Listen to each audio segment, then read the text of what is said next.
Hello ကျမကတော့နေပါရှင်ဒီဗီဒီယိုလေးထဲမှာတော့နေပြီးတော့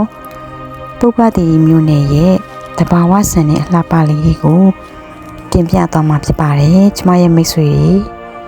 ကြည့်ရှုလိုက်ကြပါအောင်ရှင်ဒါကတော့တပီဗုဒ္ဓပန်းလေးပါဟိုးအဝေးမှမြင်နေရတာကတော့နေပြီးတော့ပုပ္ပါဒတန်နီစီတော့မြက်ကြီးပါရှင်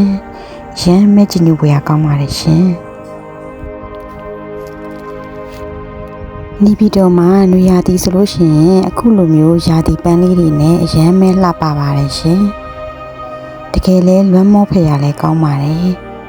ကြည့်ရှုခံစားလိုက်ကြပါအောင်ရှင်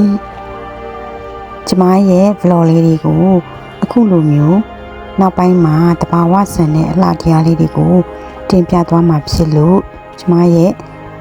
Nature with Nin channel လေးကို subscribe လေးလုပ်သွားလို့ရပါတယ်ရှင်ကျမကတော့နေပါရှင်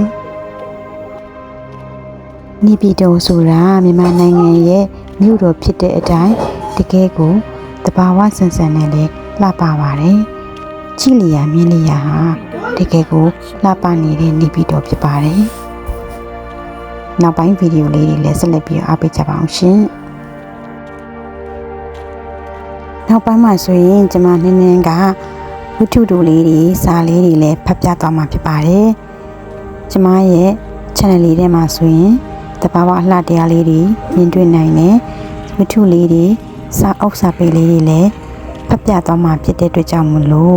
ရတစာပေမြင်လို့တဲ့သူတွေတဘာဝအလှတရားလေးတွေကိုမြင်လို့တဲ့သူတွေအတွက်ကတော့ကျမရဲ့ channel လေးကို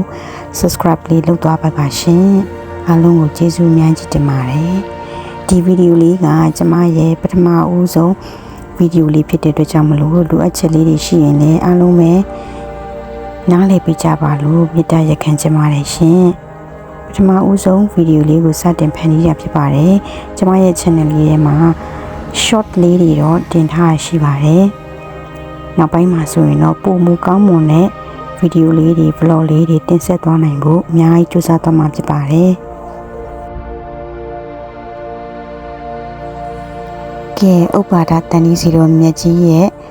ကြည်ညိုဝေကောင်းတဲ့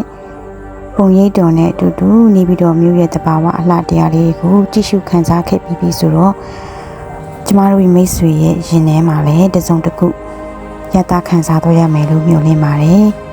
နောက်ထပ်ကျမတင်တဲ့ဗီဒီယိုလေးတွေ vlog လေးတွေကိုလည်းဆက်လက်ပြီးတော့ကြည့်ရှုအားပေးကြပါအောင်လို့ဖိတ်ခေါ်အပ်ပါတယ်အားလုံးပဲမင်္ဂလာရှိသောနေ့ရက်လေးဖြစ်ပြီးတော့စိတ်ဤချမ်းသာခြင်းကိုယ်ကျန်းမာခြင်းနဲ့ပြည့်စုံကြပါရရှင်ကျမကတော့နှင်းပါရှင်နောက်ထပ်ဗီဒီယိုလေးတွေမှာပြန်လဲဆုံတွေ့ကြမယ်နော်